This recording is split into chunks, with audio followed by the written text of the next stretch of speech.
If I had to talk about the color story that we have for 2027, the first thing I would tell you is that everything is warmed up and everything is being inspired by the earth tones.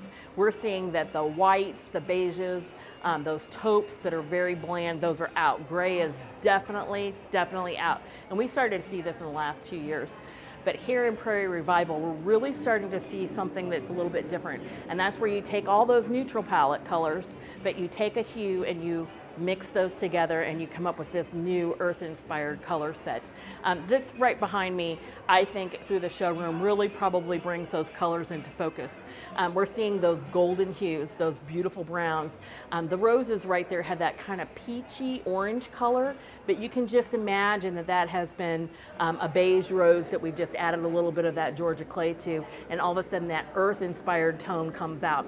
The container itself has that stone. We're seeing little flecks of slate and things like that in there, and then that seat head's got that nice deep coffee color brown. I love this green back here, this green cosmos. I've touched it 5 or 6 times in different videos here in the showroom because inspired by nature, adding those natural colors that we see and adding that into our botanicals.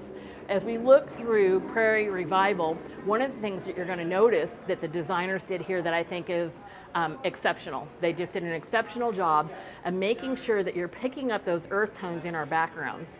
Okay, so here's just a little bit of advice for your store. Maybe it's time to take a look at your walls.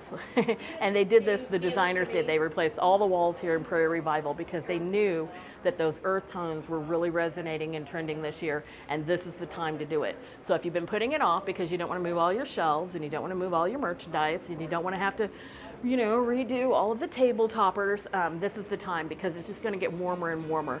And so even from 2026 into 2027, we've just seen more and more of a mix of that color base being added. And so if we consider the greens, the browns, the golds, the peach colors as our new neutrals, it's warmer, it's more inviting, and it's more comforting. And that becomes our color story for 2027.